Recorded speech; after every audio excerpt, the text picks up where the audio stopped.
make sure to give my dad a 5-star review. Make sure to like and subscribe to his YouTube. Thank you for listening and enjoy the show. Oh, and Chuck, I just wanted to give you an opportunity if there's anything like from your heart, because I felt like, man, Troy, that was just from the heart. And I wanted to, I know you're a preacher, Chuck, so I know you got it, man. I know you got it. But is there something from your heart that you felt like you didn't get to say that you want to say? I want to give you that opportunity right now. Well, I appreciate that. And here's the thing that is, and Troy knows this is deep in my heart. Galatians 6:9 says, do not grow weary in doing good. For in due season, you will reap a harvest if you do not give up.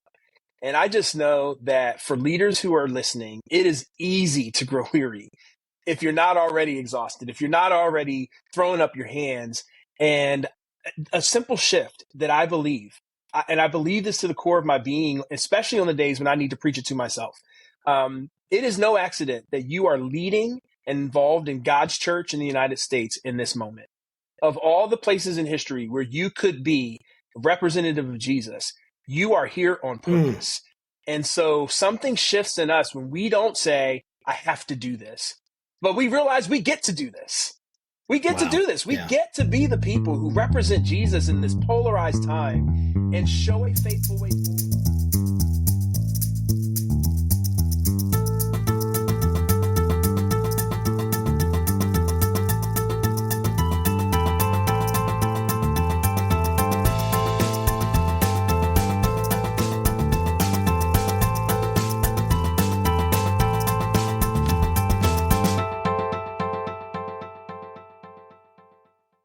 So today we have on our show, really excited to interview the co-authors of Living Undivided. This is Chuck Mingo. He is the founder and CEO of Undivided. His desire is to activate people not only to participate in acts of mercy and reconciliation, but also challenge systems of oppression and injustice. He and his wife, Maria, have 3 children and live in Cincinnati. And he is also a pastor at Crossroads. Is that correct? That's correct. Chuck, thank you. Crossroads Church in Cincinnati, Ohio. You can go check them out online. I'm sure they're all over the place. Just type in Crossroads Church Cincinnati into Google and you'll get what you need. And also Troy Jackson is with us, the co-founder of Undivided, former senior pastor of University Christian Church in Cincinnati. He loves moving people into action to advance racial justice. He and his wife, Amanda, have 3 children and live in Cincinnati, Ohio. Guys, thanks so much for coming on the show. We're so excited to jump into this topic. And so thank you for being here. Same here. We're really excited to connect with you, Josh and Will, and your listeners today. So thanks for having us on. Absolutely. Yeah. I'm glad to be here too, although I'm also apparently needing to subscribe to HBO Max for this Barbie movie. So I'm going to try to stay focused. Try. Yeah. Yes. Hey, if you can just hold out, Troy, until the end, then we'll promise you can go. We'll release you to go watch the movie. I appreciate just spend a couple minutes with us here and we'll be all right. Well, guys, man, we are so excited to be able to talk about this, living undivided, living courageously for racial healing and justice, racial healing and justice. So let's give our audience a little bit of a understanding of who you are, kind of what brought you to this moment. I know in the book you give both of your stories, fascinating stories, but how did you guys come together? And it's got to be as interesting a story as how Will and I came together. So I'd love to hear it. And so go ahead, Troy. Chuck, we can start with you and then we'll jump over to you, Troy. Sounds good. And I have to say, as you can imagine, when we share our stories, I marry couples as a pastor. And one of the things I love doing is hearing the how did you meet story, because we all know there's 2 distinct stories happening there. And so I hope you get to hear kind of the perspectives of both me and Troy. But just a little bit of background on me prior to when I met Troy. So I grew up in Philadelphia and grew up in, very much kind of the African-American experience, as you might imagine it, in a city like Philadelphia. And that was really my lived experience until I was about 5 years old when I went to a suburban, predominantly white Christian private school outside of the city of Philadelphia. And really, that was the first time where I experienced being a minority and kind of understanding a little bit more of what that meant. And, suffice to say that a lot of my life has been spent in majority white spaces, including Crossroads Church, where I am on the teaching team as one of the teaching pastors. And so in 2014 is where I met Troy. And that was in the context of being a pastor at Crossroads. Troy wanted to meet with me to talk about community organizing and what he was doing through an organization called Amos that was bringing together people of faith to really, engage in systems change around racial and economic injustice in Cincinnati and making a difference. And so I remember it was 2014. This was really just a couple of weeks after the Michael Brown shooting had happened in Ferguson, Missouri, and Troy had been in Ferguson. And so he's kind of starting the conversation. He's telling me about his experiences there. And he starts asking me these really personal questions about, hey, as a Black man and a follower of Jesus, kind of living in this time, how are you feeling about all that's going on? Because obviously that was one of many incidents of officer-involved shootings and all these other things that were kind of emerging in our country. And I remember sitting across from Troy and saying, I don't know this white guy, and he is asking me all these personal questions about race. And as Troy will tell you in his version of the story, I gave some of the most politically correct answers you can give because I didn't know him. But at some point in that conversation, he shared enough of his heart that I was willing to share enough of my heart and say that I was deeply troubled. Really wrestling with why the church, in my perspective, seemed like it was not as responsive as we could be and really are called to be, according to our scriptures, to some of the things that were happening in the world. And so that really began an invitation where I would say Troy called me up and called me into a relationship to learn more about how to live out my faith in the public square. And over the next year, that led to me calling him in to the opportunity that was emerging in me to launch this thing called Living Undivided, which we'll talk a little bit more about. But that's how I met Troy. Yeah. And from my point of view, I was leading this group called Amos, and I'd been leading it for about 6 months. Had gotten a number of churches, and we were multi-faith. So we had a synagogue on board, and we're engaging with a mosque and some other faith traditions. But I thought, wow, there's this church that has like the same number of people attending there on Sunday as about all the other churches in the city combined. Wouldn't it be nice to get them involved? And met with their lead founding pastor, Brian Tome. He said, meet with a couple guys and see if they're interested. So I was meeting with Chuck Mingo. I had never heard of Chuck. I come to find out later, if you walk around Chuck Mingo and Will and Josh, if you ever come to Cincinnati and walk the town anywhere in Cincinnati with Chuck, you will be stopped with Chuck. There may be an invitation for a selfie. There might be an autograph request because Chuck was actually declared most likely to win a mayoral race a few years ago. Like Nice. He is Mr. Cincinnati's on billboards, the whole 9 yards. So I didn't know I was with a celebrity when I was. So it meant I was more curious and bold maybe than I would have been.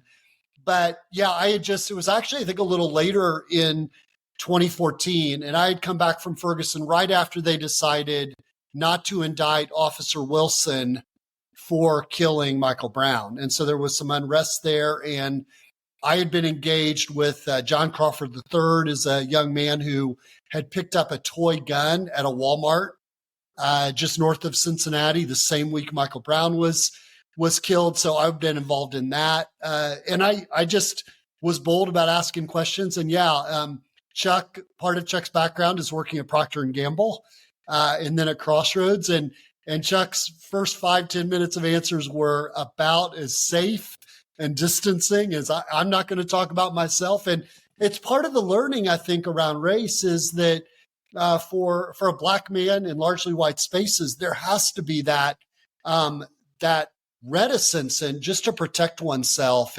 But we worked through that. And it's one of those meetings that just was another cup of coffee on my calendar, although Chuck, I think, prefers tea, but it was just another meeting, but it ended up being life-changing for me to be invited into building Undivided at Crossroads and into our friendship. And now being able to work for Chuck and part of the team with Undivided has been an amazing experience. Yeah, I think that's super cool. And appreciate you guys just sort of, telling us your heart. And for the most part, I didn't sense too many discrepancies in each of your stories. So, good job there. But we've been trying to get our story straight for the last 8 or 9 years. So, in the case that you get arrested and you're in separate rooms, hey, I understand. Same with watch out on each other's back. Hey, dude, with the things we've said about Trump on this show, we have to really watch our back and make sure that we're okay. Yeah. So I'm curious, Troy. I'm the political wing of the podcast. Josh tends to focus more on the theological. And what I know about politics is that most churchgoers, are conservative, and not only that, have very strong feelings about religious pluralism and even ethnic pluralism kind of in our society. And so I'd be really interested to know, why was it important for you as a believer to reach a different demographic than maybe what your church's composition had?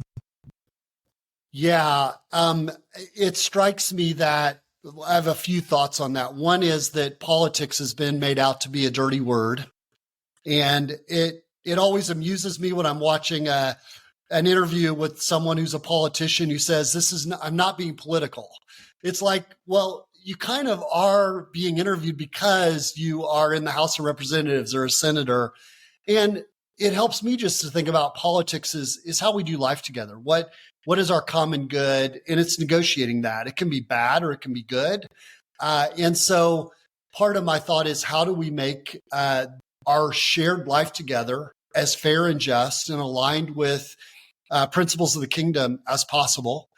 And when I thought about the work we wanted to do to address particularly childhood poverty in Cincinnati, and at the time we had 53% of children in our city were below the federal poverty line, 74% of Black children under the age of 6 in Cincinnati at the time were below the federal poverty line. So we had an epidemic of poverty.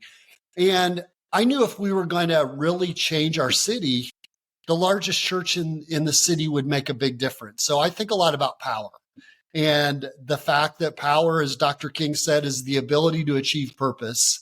If we're going to achieve purpose in our city, we needed to engage Crossroads. And I think if we desperately need congregations, particularly evangelical congregations, which is my background, to have some discipleship around what a biblical politics looks like. Because politics has been avoided so very much, I would think, I've actually thought a lot about this. I think in the most major large churches, most people don't have strong political opinions. A small group does, and they set what is normative for that congregation and for the movement. And people typically will do what they think they're supposed to do. I'm supposed to vote this way. I'm supposed to think this way. And our belief at Undivided is that we want to disciple people into a biblical, Jesus-centered worldview around politics. Love for enemy, love of neighbor. What does it mean to care about racial justice and actually advocate for it? And that doesn't mean, by the way, that every follower of Jesus comes out on the same way on an issue or on a candidate or in one particular election. But at least our values and the reason we vote as we do is rooted in our primary identity, which is a follower of Jesus Christ. That's so good. I really appreciate you sharing that, Troy. And Chuck, I have a question, and I want to hear from both of you actually on this, but I was thinking, in the book, when I was reading your story, I was very touched. I was moved. Even thinking about the contrast between the education your parents worked so hard to give you and the life of most of your friends in your neighborhood, right, that you kind of described there. And I got to ask, you grew up in a Black church, right, in the Black church, kind of this culture around that, which makes a lot of sense because it's not the same as the evangelical church. Certainly not the white evangelical church, which is a thing, even though we don't necessarily want it to be. So what was that like? And then how did you how were you motivated and convinced to actually go and spend your effort and your life in white spaces, like you call them, in places where white people had dominance and power, which I'm hearing from you were most of the spaces that you went in, and maybe just even most of the spaces that were available in any way in our country. So talk to us about that, the tension, what was going on. And then Troy, after that, even from your side, like what convicted you, what brought you to this place where you're like, oh man, we gotta do something. We need to enter into this. So Chuck, go ahead. Yeah. I mean, and you know, one of the things, and I try to do this in the book, is to just recognize that there's such beauty in the Black church experience that I had. There's such richness in that culture. And I mean, there are times, and Troy knows this, there are times when like, I just got to get some Black church. I just got to get in that space. And there's something about it that just feels like home. I can worship anywhere, and I've had a chance to worship with a diverse number of Christians in different languages, et cetera. But there's something about that just feels like home. And so I think for me, part of it is, as I was on my journey of, moving to higher education and then moving into the corporate world, you have these spaces where, and I would imagine that, many people of color have their own stories of this, where you learn how to code switch, where you learn how to kind of, really be bicultural, if you will, and how to exist in one culture, even if it's not your home base. But as I've gotten older, it's also learning how to really live into the fullness of what my home culture also brought me. And I think the thing that really resonates with me and why I believe I'm in the spaces that I'm in now is because of a calling. I talk about this in the book that I've heard the audible voice of God one time in my life, and that was I actually heard God laugh. Believe it or not, that's the only time I've ever heard the audible voice of God. Just like Sarah. Right? I heard him laugh. But one of the ones that was very close to that was God telling me when I was at Cincinnati looking for a home church, had moved away from Crossroads because I was feeling more comfortable in a Black church, felt called to go back. And I think the beauty of that for me is recognizing that God is a God of unity within diversity, that God is a God that actually celebrates when followers of Jesus are able to not be divided by difference, but can be united despite difference. And I think about you and Will, right? The podcast is so rich in content and context because you're very clear that you come from very different political perspectives. What holds you together is this man called Jesus, this God man called Jesus who came, lived, and died, right? This God man called Jesus who actually empowers us with the power of the Holy Spirit to love one another. And that being the underlying ethic, you can be in relationship with Christians that have a varying points of view on a lot of different things. And so I feel called to be one who, while I honor the Black church experience I came from, and that's a home base for me, I feel called to be in these spaces because I do believe that this witness is one the world desperately needs to see. In my opinion, one of the things that, if you think Gen Z and younger, one of the things that's just a total turnoff to them, and I completely understand it, is how can the church say we're about love, but when it comes to these differences, there's such vitriol and hate and how we treat each other across those differences. And so I want to be a person who's living in the context of people who have different points of view, come from different walks of life, and yet we're finding a way to live in love together and to use that love and power to make a difference in our world. So that's kind of how I feel about it, is I'm called to it, and I believe it's a public witness that's needed. That's so cool. Troy, what about you? Yeah, I think when it comes to how did God shape my heart to be so passionate about racial healing, solidarity, and justice, part of it, I describe a little bit of this in the book, is my dad coached junior high basketball in Anderson, Indiana, back in the 1970s when basketball was the state religion in Indiana. And his team was half Black and half white. So 13 and 14-year-olds, when I was 3, 4, 5 years old, they were heroes. And I remember going to practices occasionally, going to games. And occasionally my dad would drop off some of the players who needed rides after the game. And a number of them were the Black players. So I would be in the back seat surrounded by Black early teenage boys who partly treated me well because my dad was the coach, but I just felt like there was nowhere in the world I would have rather been at age 4, 5, or 6 than hanging out and being in this diverse. That's really I cool. really think having positive experiences across race at an early age does leave a mark that's positive. And so I'm grateful for my father for bringing me into those spaces and just, eternally grateful. And then I think as I moved farther into, young adulthood, just being, a couple things. One is, and I think I may describe this in the book too, I learned to read the Bible early on because I was in a contest to win a free ticket to Kings Island. And I won the contest. I had to read the Bible every day to get the ticket. Yes. I ended up getting sick the day of the trip. Instead, I got a T-shirt that said "The Beast" on it, which I'm sure God was super excited about. That was the big roller coaster there.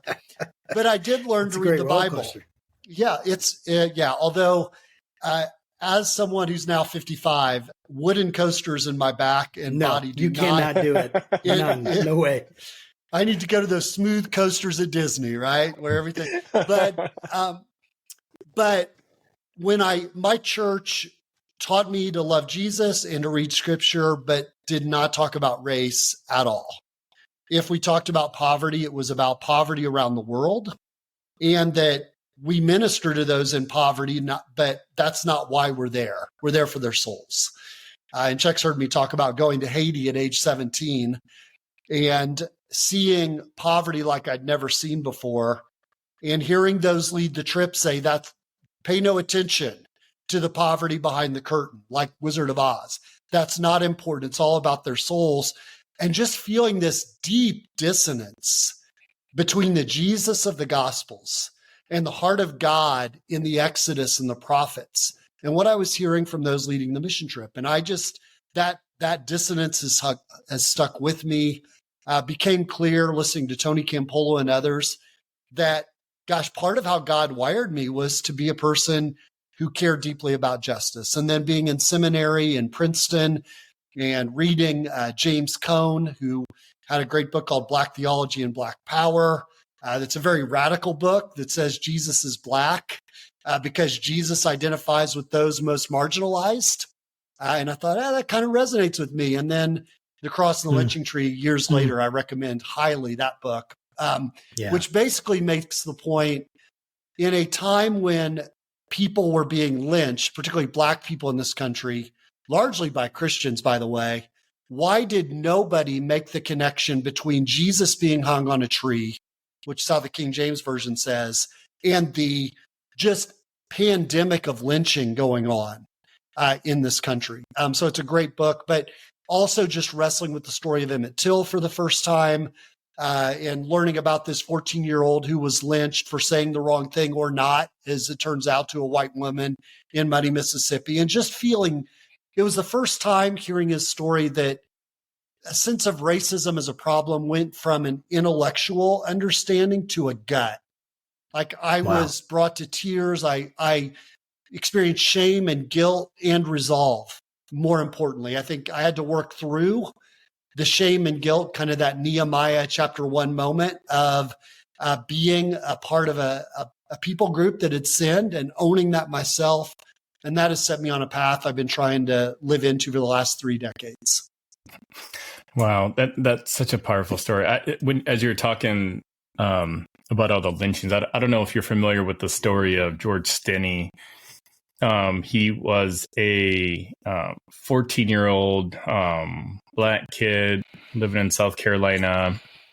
And I know this because as part of my research, we're working on this documentary about Christian nationalism, and it's a 5-part series, and the third episode is all about like kind of the stuff about Christians that people don't really want to hear about, like manifest destiny and all that other kind of stuff, So anyways, I start off the episode talking about George Stinney, who was, like I said, this 14-year-old Black kid, was accused of killing these 2 young girls. This happened in 1944. He had a trial, jury, whatever. It took like an hour. and was found guilty and was going to die of the electric chair. Well, because of how small he was, he wasn't tall enough to like reach the like apparatus that was going to kill him. So in order to prop him up, they used a Bible in order for him to actually be executed. And it was just like, you know, as tragic as it is, it's almost like such a perfect allegory or metaphor for how we've seen the Bible used, you know, throughout the histories. Yes, and, that's really good. Well, it's true. It was like super impactful, and my question has nothing to do with that, but it was a story that I thought was relevant in this time. Yeah. So I thought I'd just lob it out there like a grenade. But but I want to hear more about Undivided, because that's why you guys are here, right? Like we want to hear about this great work about how one lives undivided. So can I'm not sure who the right person is to answer this, but like, what's the origin of Undivided, and what does it seek to accomplish? Yeah. I'll kick it off, and Troy, feel free to share too, because Troy has been there from the beginning. Well, we talked about it earlier. I think it's easy to think about race and how we think about race as Christians as, well, that's just a political correct thing to do. And we want to make the argument biblically and also from our lived experience, it's actually a discipleship opportunity for the church. And I would argue more than that, it's an evangelistic opportunity for the church. I'll share a quick story on that and then just give some context of what Undivided is. So we found ourselves doing an Undivided cohort. Undivided is a 7-week experience. One of the things we do is our core thing is a 7-week experience, 2 hours a week, where people get into mixed race groups. And in those groups, they get exposed to a story of history of the U.S. How do we get to the place that we're at today? There's biblical grounding and rooting from the scriptures every week. There's experiences that help people share perspectives and hear perspectives that are different from their own. We talk about empathy and train on how to think systemically and why are we in this situation. And then we help people get what I would call a sanctified imagination and think about how they can make a difference in their community. So that's the journey of the 7 weeks. Well, we did one of these in a context where everybody was not Christian, but they wanted to use the Christian content. And so we were like, great, as long as you know, we're going to talk about Jesus. And the videos talk about Jesus. Well, it's week 4, and Troy does an amazing talk on Isaiah 58. What is the true fast that God calls for? It's all about restoring streets to dwell in. And I mean, he's preaching, and it's powerful. And there's a woman at the end of the video who kind of calls time out. She's like, wait. Is this a church? And, you know, it was at that moment. I happened to be there that night. I'm not always there because we have certified facilitators who lead this stuff. But I was there that night, and I got nervous, like anal sphincter nervous, right? You're like, oh man, this is where it all goes south, right? You know, we told them what was going to happen, but I understand. And so this woman then goes on to say, is this a church? Because I left my church because they weren't talking about this. And if you're telling me that there is a church talking about this, I feel like God is calling me back to church. And so I believe that Undivided is not the primary witness of the gospel, but is a powerful witness of the gospel of Jesus Christ. And we think that the work that we have is helping followers of Jesus really have a place to be spiritually formed in how to think about race and how to think well on it, and also how to do justice. And then also get them activated and engaged to make a difference, because when they do, not only does it impact people physically, and we see Jesus doing that all through his ministry, right? Healing the sick, helping the lame to walk. I mean, those, we don't think about it, but those miracles had economic realities for people. If you couldn't walk and now you can, there's an economic reality that changed in your life, right? Like there's real impact there. But then also it's an opportunity for souls to be healed. I get excited about the stories where in Undivided people have come to a place of understanding more of who they are in Christ, and also more of who their brother or their sister who is different is in Christ as well. And some of the deep relationships that have formed through these experiences are really what Undivided's about. And so when we think about our vision, we talk about a flow of racial healing and justice that repairs wounds and cultivates equitable systems where all people flourish. And we think that's highly in line with the vision of Jesus and the vision of the kingdom. And we feel like God's looking for partners, and people who go through Undivided hopefully get to partner with God in that work. Yeah. And what I would add about kind of the origin is right when I met Chuck, you were beginning to ask the question, what would it look like? I know with Kathy Beecham and some folks at Crossroads, what would it look like to do home groups where we talk about race? And then you were stirring on that, and then the Brave Journey. I'll tell your story, if that's okay, Chuck. There's a Brave Journey. Yeah. So Crossroads does this 6-week experience every year where they do small groups, they do a prayer experience, they have people teach every Sunday. And when superstar Chuck Mingo gets to teach, it's a big deal. So one of those was Peter getting out of the boat, right? Was the one about brave. And Chuck had to declare, what am I going to be brave and courageous about? And really felt like God was saying, I need to start leading on race. I need to start leading a movement for racial reconciliation, for racial healing and justice. And Chuck taught that weekend series, but then had the audacity to say, I don't think I'm just called to that. I think we as Crossroads collectively are called to lead well for racial healing, solidarity, and justice. And out of that, over 1,000 people said, and maybe more than that, Chuck said, keep me posted. When you figure out what you're doing, I'm in. And then Chuck built a team. I didn't even attend Crossroads, and Chuck invited me in. We ate a lot of Jason's Deli. I don't know have you ever had Jason's Deli? Yes, and it's good. So here's my thought on that, Josh. It's good the first couple times, but when you're great, good, when you're not great. And when you're building the way Crossroads builds something, we probably met 15 times over about 7 months. I bet. And so we ate Jason's Deli 15 times. And so it no longer is in the good to great category for me. It's a little lower. But we really wrestled and had tensions around how do we want to do this? And it was an amazing team, and I should mention Charlotte Weiss and Justin Masterson, Lynn Watts, some of the people that were part of building that early version. And then we trained 150 or so facilitators in January 2016 and launched with almost 1,500 people the very first time we did it in February 2016. Then we got to the end of it, and we realized we had nothing for people to do afterward.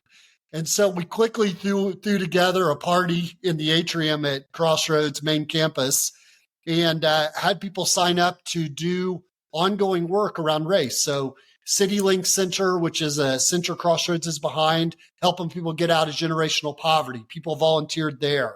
People volunteered in prison ministry. There's, in fact, a whole new ministry that part of its roots are in Undivided called the 4-7 that works in prisons all over Southwest Ohio. There was Whiz Kids, which is tutoring and mentoring for children on literacy. There's Coalition of Care, which does adoption and foster care. By the way, all these things are outside Crossroads people getting involved in broader kingdom efforts. And then we established the Justice Team, which knocked doors and made phone calls to pass a ballot initiative to raise taxes. So over 1,000 children a year have access to high-quality preschool in Cincinnati that otherwise would not. So we demonstrated that discipleship can lead to action that begins to make a difference in the world. And the healing journey for people does not stop with learning or experience. It continues on with activation and relationship. I want to just go. If I can, I just want to add too, because Troy, in telling that story, I'm reminded of 3 months after I stood on stage and made that declaration. We had an officer-involved shooting 5 miles from the church we were pastoring. And so, it's one thing when you're thinking about, hey, how can we make a difference? There's problems out there. But then all of a sudden, it visited our city. And as you might imagine, there were divided points of view and perspective within our church community and within our city community, within the faith community in Cincinnati around how to think about and respond to that. And so the thing that I want to lift in that is this call, and we've talked about the book. We want the book to be kind of a bat signal to other followers of Jesus, be you a leader or a layperson who feel like, man, I want to do something, but what's the faithful path to respond and to recognize like there's always going to be a call for courage. This work requires deep faith and deep courage, and I will argue I don't feel like I've brought much to Undivided other than continuing to say yes to God's call. And even that I haven't done with perfect, execution. There's been times when I've shrunk back from the call. And so I just want to bring that up because as we talk about the fruit that God is doing in our ministry, I feel like a lot of it is the fruit that God is doing in our own hearts as he continues to shape us and form us as people who can stand in this place with courage and conviction that this is the work of God, even when we don't know the way forward, which is often because as you all know, we're in really challenging times in our country now. And I think a lot of people who are listening are asking the question, is there a better way, a different way? And obviously you all are trying to paint a path to that way. And we are, like-minded in that and trying to do the same. I think I'm so appreciative that you mentioned the word courage because I was thinking about, with all the George Floyd protest stuff, and I'm gonna steal a story that actually belongs to Josh, but so correct me if I get any parts wrong, Josh. But during the whole uprising, people really come together talking about race in ways that they haven't really done before.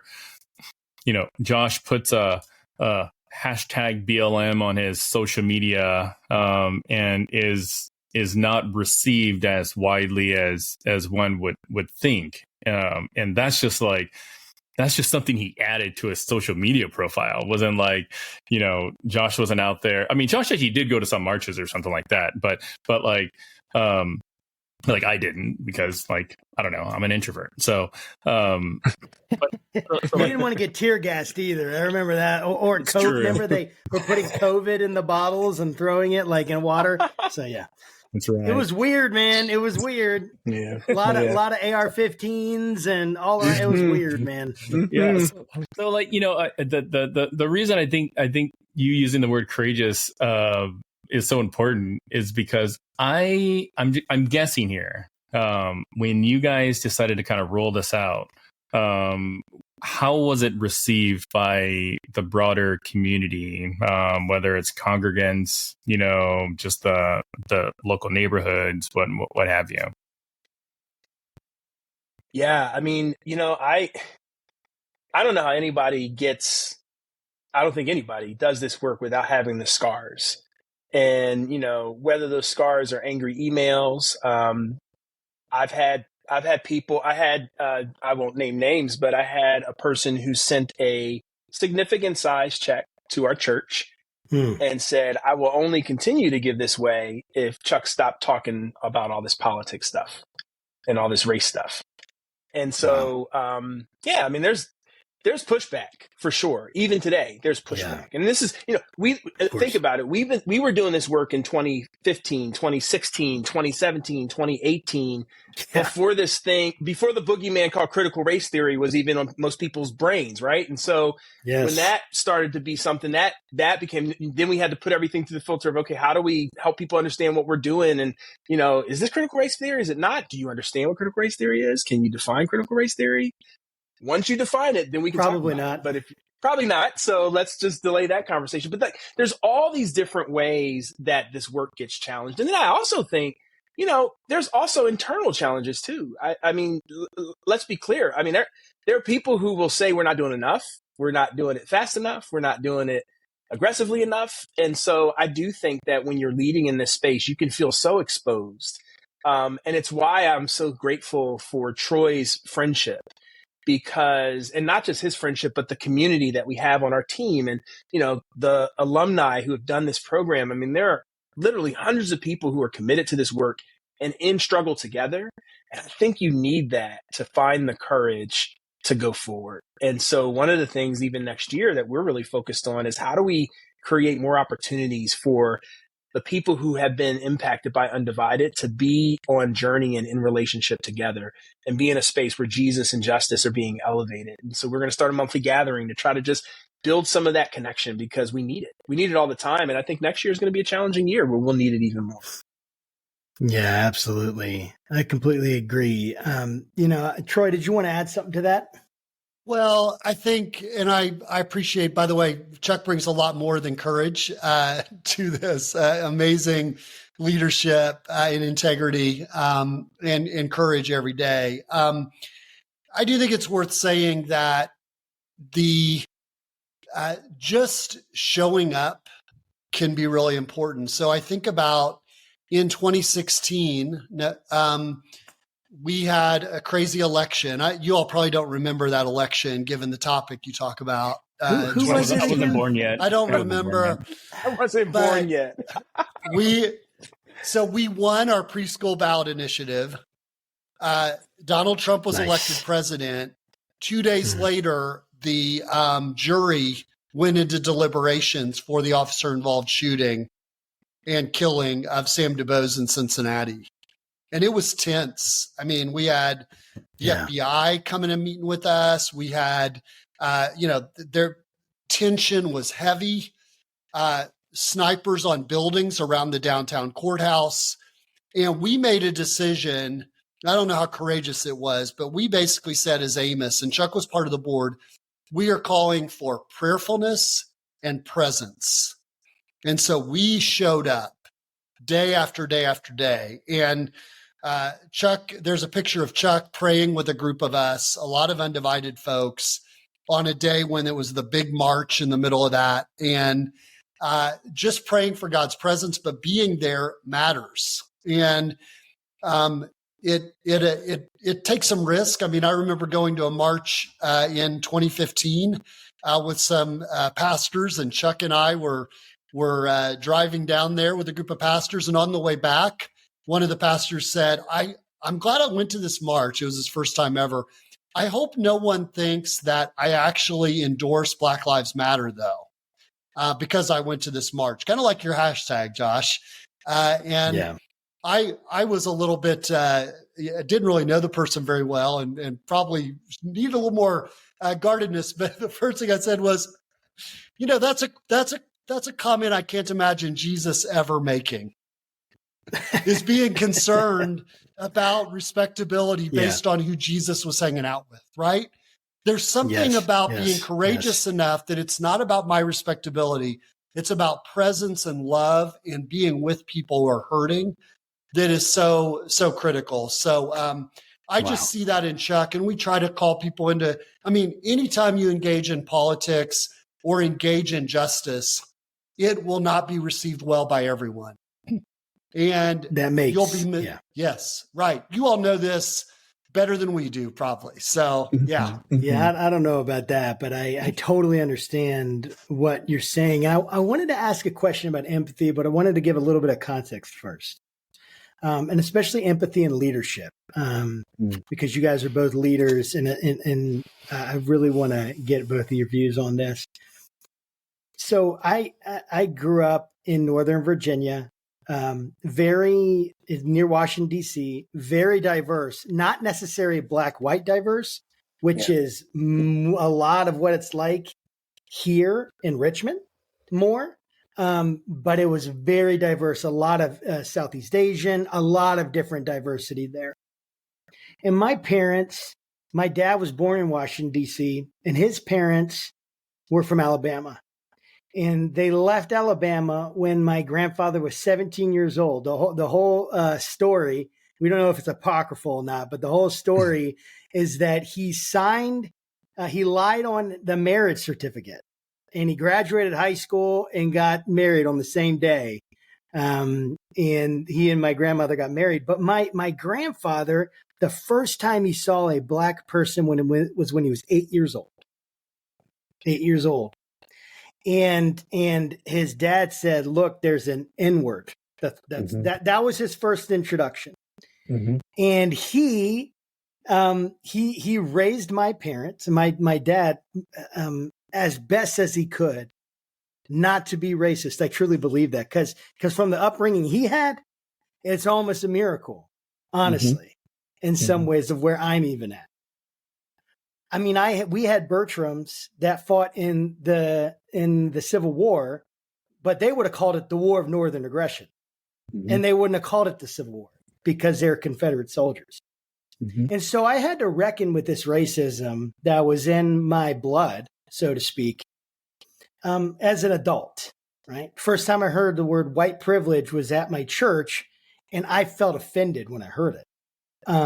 This was like, I don't remember, 2015, 2016, something like that. Mhm. First time I heard a lot of these things. The first time I had ever heard of Juneteenth, right? Mhm. I didn't even know it was a thing, right? Mhm. And I consider myself pretty, well-rounded, educated, grew up in a diverse place, had parents, my parents, I never heard my parents say the N-word. I never, but even in that though, there's a discomfort that I felt around people of color. And my sister married a black man, my brother-in-law, John. And when that happened, I remember my grandfather saying one of the most racist things I'd ever heard in my life to her just a few months before she got married. And now looking at my church, Will's in my church. It's a biracial couple. My sister's now in my church, biracial couple. There's another biracial couple. And I'm looking at this and I'm like, this is unbelievable. This would have been unimaginable for me if I was born in my family line 2 generations ago. So I guess what I'm getting at with the empathy, right, is the stories are so important. And people's offense, even white people's offense, a lot of it has to do with just not wanting to feel like we're racist. Right. Yeah. Or not when I didn't do that. That wasn't my responsibility. I wasn't there. And I hear that a lot. And I felt that. And I no longer feel that. And empathy, I think, played a huge part of that. Getting to know people. This relationship with Will has profoundly changed me. And I think in a very good way. And his is primarily because of his political views, which I was more racist against liberals than I was against, if that's something that's true, right? If you can say, I didn't like liberals, right? Right. I was being discipled by a Jewish man, but his name was Ben Shapiro and not Jesus of Nazareth. So there's a lot of people like that, right? So here's my question. I know, long introduction context. As leaders, and leaders of in the South, you're talking people at huge churches, right? Crossroads, I know that is a large church and they're making headways and they're being a model. But talk to leaders that might get wind of this, wind of this podcast, get wind of this book, check it out. They look it up, they find this podcast. What do you want to say, even particularly to white men? And maybe let's have fun. Chuck, you can address the white pastors. Troy, you can address the black pastors. Just because that's what we have represented here. What is the role of empathy here? And what do leaders need to do? How much do they need to push? How far is too far, and how much isn't far enough? And I guess I'm not asking for a real concise and precise answer. I just want to hear your hearts on that, because I know guys struggling with that.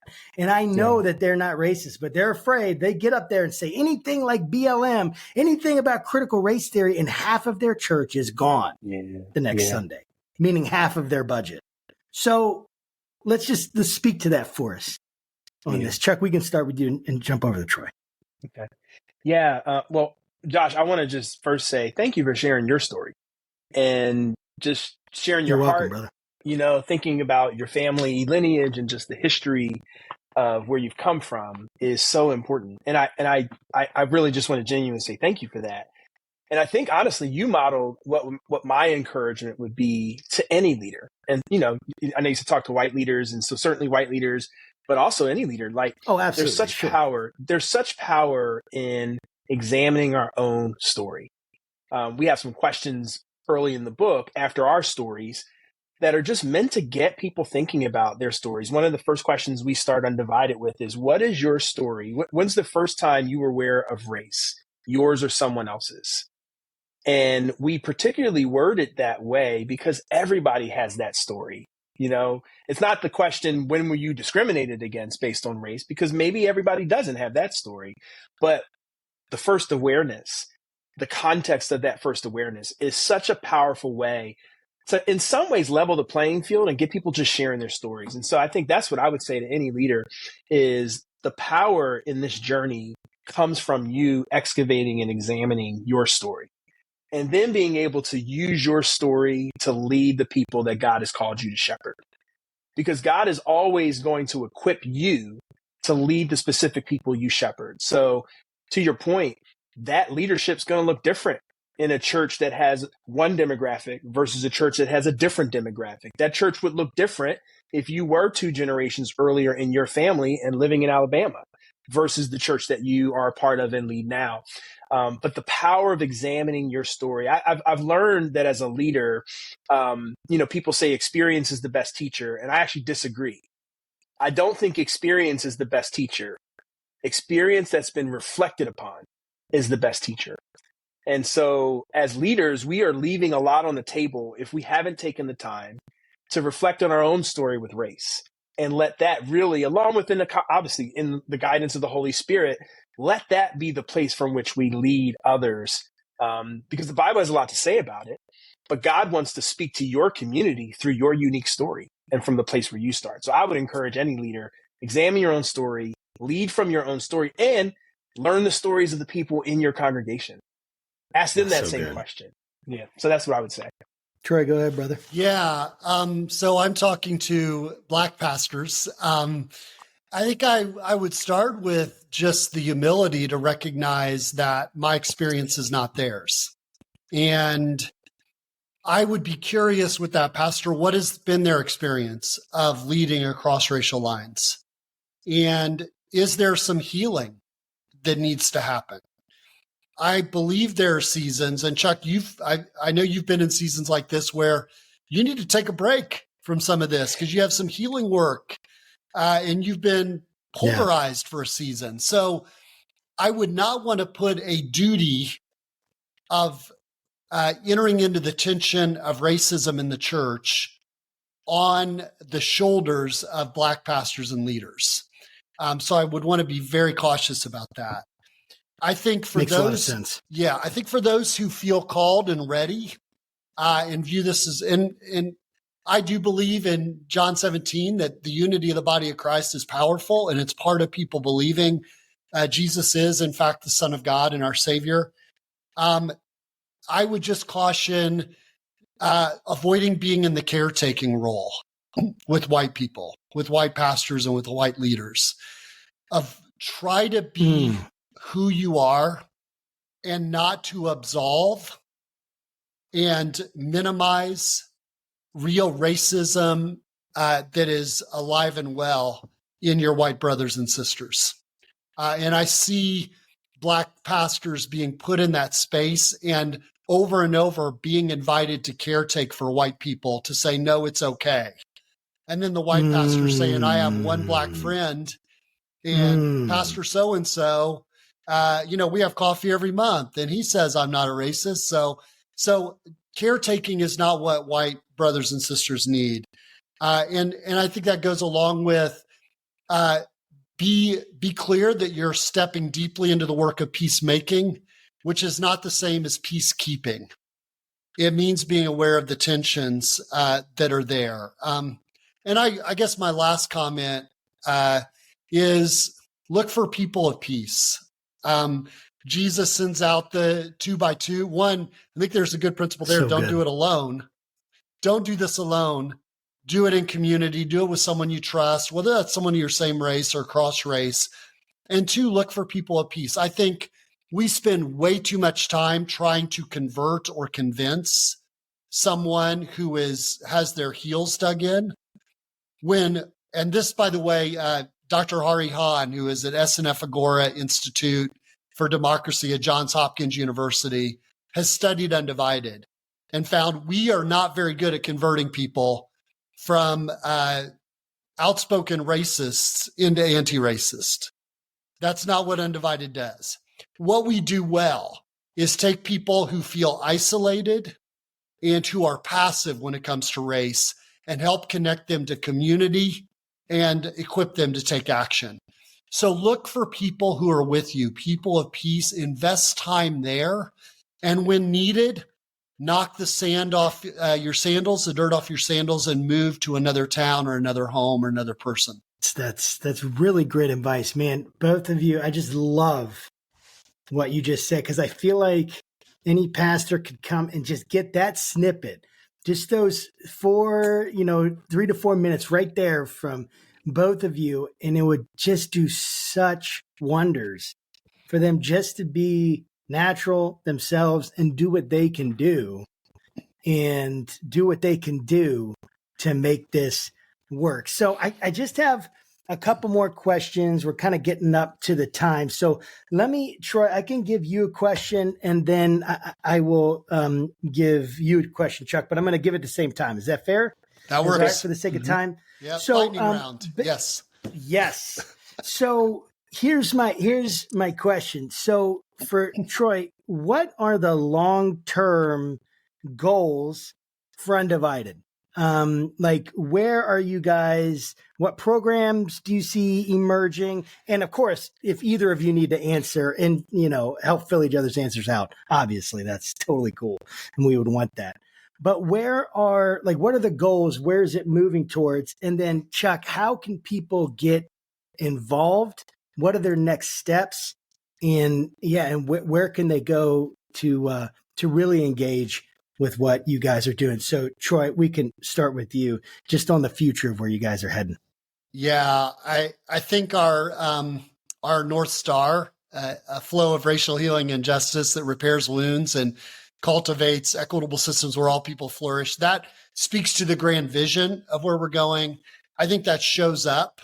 And I'm thinking, we're working on a 4-year strategic plan, but I'm thinking 10, 20, 30 years in advance. We will have been successful if the church in the United States has a faithful and credible witness across race to the world that does a good job of representing the heart of Jesus Christ. Our first mission is, can we get the church in the United States to step away and reject the idol of Christian nationalism and the idols of materialism and the idols of comfort and privilege, and step into the way of the cross and step into the way of Jesus by loving well across race. And a byproduct of that is we might still have a democracy in this country. The greatest single threat to our democracy right now, I believe, is the church. And, I agree. And that has implications for people who do not yet know Jesus and are not going to know Jesus because we are lacking a credible witness, and also not moving policies and procedures and even a posture of love in the public arena. If those two things happen, I will be ready to die a very happy man, having been part of this Undivided movement. Amen. Wow, that's so cool. Amen. Go ahead, Chuck. Yeah, no, that's all I would say to that is amen. I think Troy put it so powerfully and clearly. How can people get involved, and what do you think their next steps are for you guys? Yeah. And well, I mean, and that's why we're here. Yeah, that's why we're here, because we really believe that, there's something that happens when you combine spiritual transformation, critical mass, and people who want to engage for good. And that's what we want. So I would encourage people to go to undivided.us and be a part of what we're doing. You can connect to information on the book there. You can learn more about what we do. We'd love to have a conversation with you. One of the things Troy and I are very committed to is like, hey, if you're listening to this podcast and you say, hey, I'd love to talk to one of those two guys, like we'd love to talk to you and have a conversation about what God is doing in your context and how we might work together. So go to undivided.us for anything and everything Undivided. We'd love to be partnering with you and your listeners in that way. That's awesome. Yeah. Oh, and Chuck, I just wanted to give you an opportunity if there's anything like from your heart, because I felt like, man, Troy, that was just from the heart. And I wanted to, I know you're a preacher, Chuck, so I know you got it, man. I know you got it. But is there something from your heart that you felt like you didn't get to say that you want to say? I want to give you that opportunity right now. Well, I appreciate that. And here's the thing that is, and Troy knows this is deep in my heart. Galatians 6:9 says, do not grow weary in doing good. For in due season, you will reap a harvest if you do not give up. And I just know that for leaders who are listening, it is easy to grow weary if you're not already exhausted, if you're not already throwing up your hands. And a simple shift that I believe, and I believe this to the core of my being, especially on the days when I need to preach it to myself. It is no accident that you are leading and involved in God's church in the United States in this moment. of all the places in history where you could be a representative of Jesus, you are here on purpose. And so something shifts in us when we don't say, I have to do this, but we realize we get to do this. We get to do this. We get to be the people who represent Jesus in this polarized time and show a faithful way forward. And I just believe that that's the work that God has for us. And I quite honestly believe it's one of the seeds of revival that's going to awaken revival in this country. And I'm eager for that. I'm eager for awakening. I'm eager for God to do an amazing work that goes above and beyond any organization or institution, but moves people to know this God who is utterly inclusive. And loves them and wants relationship with them. And so, man, we don't have to do this. We get to. And when we can wake up with that orientation, I believe we can keep going and make a difference in this world.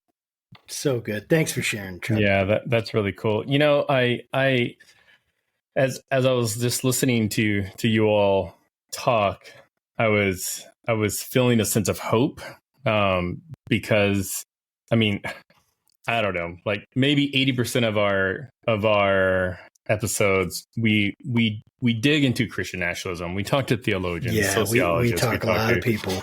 And if those are the only episodes you listen to, it'll really get you bummed, you know? Yeah, it will. I mean, no, you're absolutely right, Will. You're absolutely right. We're bummed and we're doing the interviews and we're like, oh man, that's what I'm doing and I'm bummed. You know, and it was just so refreshing to just hear the passion in your voice. Because honestly, like if I'm being honest, I had no idea what Undivided did, you know, and there are several people I think that are really doing good work in this space, you know, like the Shane Claibornes, the Greg Boyds, you know, that are really just living the ministry, you know, and are being true to the whole, like, you know, preach the gospel daily, using words when necessary, you know, like, and it was just so refreshing to just hear you. And I just pray and hope that you all, you know, just have future success, and just thank you for spending some time with us and getting a chance to bring your message to our audience. So thank you. Yeah, this is great. I think one of our phrases we used last week at a retreat was, we want to mine for hope. Because it's so easy to not find it, and we're faced with that. And Chuck, you know, it wouldn't be good if we were on this conversation and not talk about the hopelessness and despair we felt in Cincinnati for decades over our football team. And so we, you know, the fact that the Bengals are relevant shows that anything is possible. Nothing is too difficult for God. So that even with the backup quarterback, God can move. God can move. You know what, dude? Won't he do it? And I think I think he is. But here's the deal, dude. Where's that going to happen with the Commanders or whatever they're called left, dude? I have I've been lost. Maybe Washington, D.C. is so godless, dude. God's like, there's no way I'm giving him anything, dude. Yeah. God's draining the swamp, dude. He doesn't even need due season, Josh. He doesn't need anyone else. Season. There's a due even for the Commanders, there is a due season coming. That's what my Bible says. Yeah. Amen. Well, on that note, thank you, gentlemen. It was so great to meet you. And to our listeners, make sure you keep your conversations not left, not right, but up. And we'll see you next time. Take care. God bless. All right.